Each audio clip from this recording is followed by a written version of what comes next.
Welcome to Tansson TV Plus. I'm Brandon. And I'm Mom. Thank you so much for joining us here today. Yep, thank you for watching again.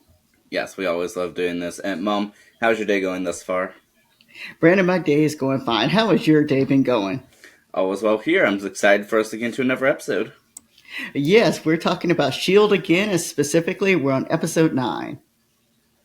Yes, this episode is titled Repairs and it released November 26, 2013.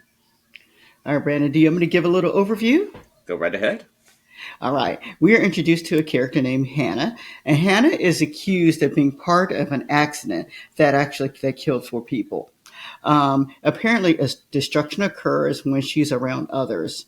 It is later discovered that one of the men, particularly this gentleman's name is Tobias, who died, is stuck between 2 worlds, and he admits to the destruction in which he caused. Um, Sky actually figures out that Tobias really likes Hannah by his behavior, and that's important to know because Sky is, trying to be a S.H.I.E.L.D. agent and everything. And May convinces Tobias to let go of Hannah so that he can go back to the other world. And so that in itself is our episode in a nutshell. Well, Mom, thank you so much for that. You're welcome, Brandon. Yeah, and overall, I think it was a pretty straightforward plot for this episode. It was nice because it was a straightforward plot with just two main extra characters, I will say, that were in this particular episode, and it took place for the most part on the plane. And so it was nice to have just the immediate cast just kind of involved, with the episode. Yeah, I've noticed that some of these episodes have started sort of shifting away a little bit from being sort of too far, like I guess, removed from the plot and focusing more on that core cast. And Mom, what did we learn about this episode? In this episode, Well, we learned several things, Brandon. One of them I'm going to let you explain. But we learned that this actually continued from the last episode in which we talked about. And so May and Ward in the last episode kind of went into the room together. And so in this episode, we do learn that they did sleep together. And apparently they've done this before. We learned that May was affected by a mission that changed her. And apparently this mission is something that has been talked about, from my understanding, from many others. And it depends on who tells the tale in regards to how the tale is told. And so the tale was told to Sky, but it was taken from the perspective of being in the S.H.I.E.L.D. Academy school, and I guess was told at the school level. And then later changes, like I said, it depends on who tells the tale. I'm going to let you actually tell the audience exactly what May did and why she was given the name the Cavalier. yeah. So within this episode, we hear a few different stories about Agent May's mission to become the Cavalry, and we see a lot of discrepancies. We first hear from Fitz and Simmons, and then from Grant Ward, and then from uh, Coulson, and we can tell that the Fitz and Simmons one, they over exaggerate because they're in the need of pulling pranks today, and Grant Ward tries to set everyone straight by the real story, but we can see that there's some discrepancies there, but Coulson was actually there and has firsthand knowledge because he was on this mission. So apparently, Agent May and Coulson were part of the Enhanced People Welcoming Committee, so to speak. Um, and so I guess there was a situation where some SHIELD agents were in captivity, as was a little girl. Um, and all that Coulson knows is that she was sent in as a one-person extraction team, and that she went in on her own to save her people, and that when she came out, she was different. And Mom, do you remember what they mentioned about I guess, her personality shift? Yeah, they said that they said she was a different person when she came out of there. If I remember correctly, they said she was a little bit warmer before, and I think they said she had a little bit of a sense of humor, if I remember correctly. But when she came out of this, she was not that same person. Do you remember the exact wording that they use? I don't necessarily remember the exact verge, but they emphasized that she did, she was warned, that's something that they said, and that she used to pull pranks all the time, and that she was always quiet, but she was confident in a different sense, and then after that, she, became distant and retreated, and was truly a different person, in that Coulson couldn't really reach her. Yeah, they did say that. And then we did learn also that Fitz and Simmons actually went through their training in a year time period. Um, we learned that we learned that Coulson realizes the sky is a perceptive person, and that May believes in protecting her team. And that was something I believe that Coulson alluded to also. But just by watching how she worked with this particular enemy for in this particular episode, the first thing she said when she lured the person out was she's like, "I need to get you away from my team." And so you could tell that she is very much so in protecting her team. Yeah, we definitely see that. And what I thought was interesting is it seems that, at least to some extent or another, that earlier in the episode, Agent Ward and Agent May had sort of that sort of special connection. I mean, clearly, but that they at least have some sort of understanding. But it seems that May truly retreated on her own after the mission.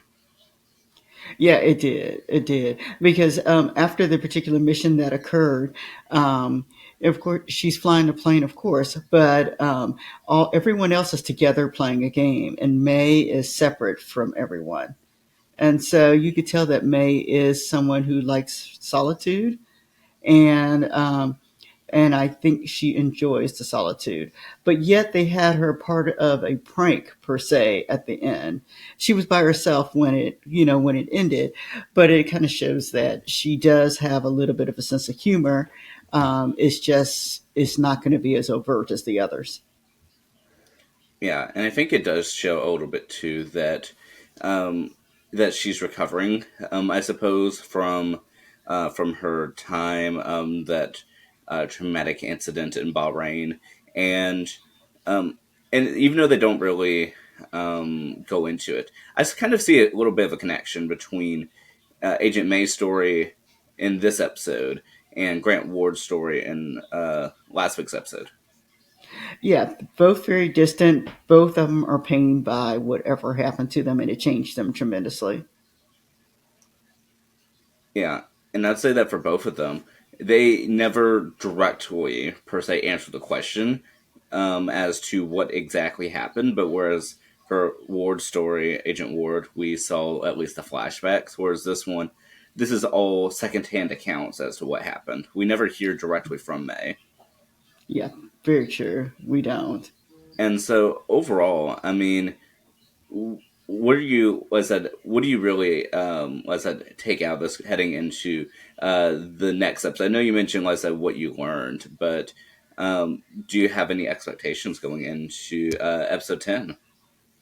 Well, I don't have any expectations. I just know that they're leading the audience to know more about these characters, and it's becoming more character driven rather than plot driven. There's a plot that's there, of course, but knowing their background is kind of pushing along the character direction that seems to be occurring now.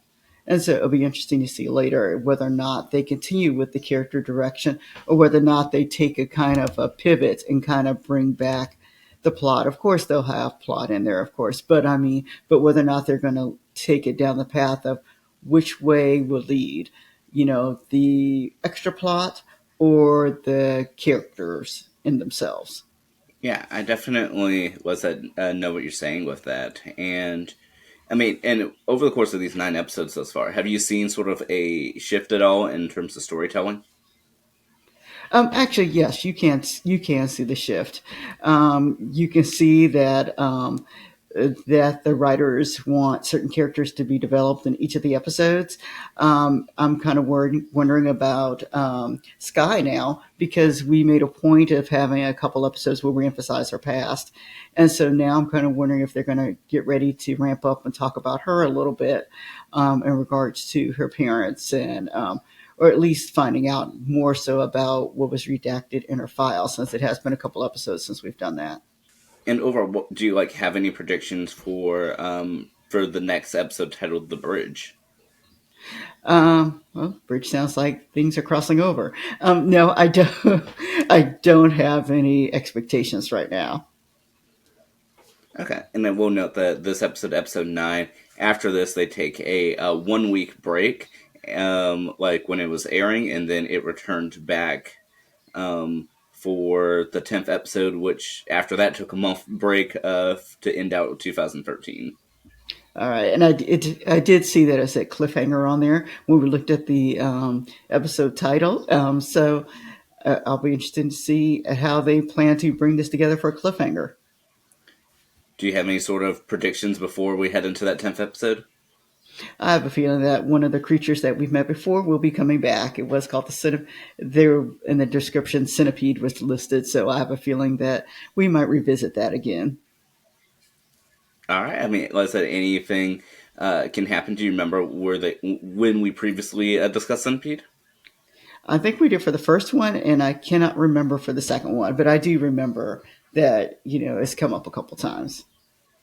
Okay. Well, like I said, we'll have to tune in and find out. And Mom, I did actually just want to note a few different observances that I noticed. Okay, what are they, Brandon? So first of all, at some point, Coulson, I took some notes for this one, um, Okay, because truly, I did not really remember this episode other than the Agent May pulling a prank. I don't really remember this, and even ahead of tuning in, I really couldn't remember what this episode was about. And I'd say that we had a lot of important details within this episode. I mean, based off of what we discussed, but I feel a very different episode than our previous ones we discussed. okay.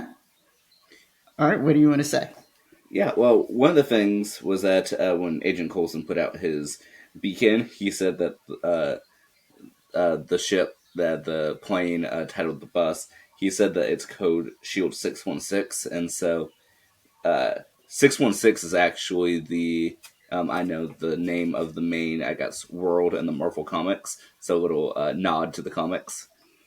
Okay, Let's see. yeah, Um, So, in looking at the credits, I did see two things that sort of stood out. The one of them is just a behind the scenes thing with the new logo from ABC Studios, and then I noticed that the character Agent Davis was listed in the credits. I don't remember seeing him in the episode, uh, but he is a sort of background character that appears much later in the series, but he did make a sort of appearance in this episode.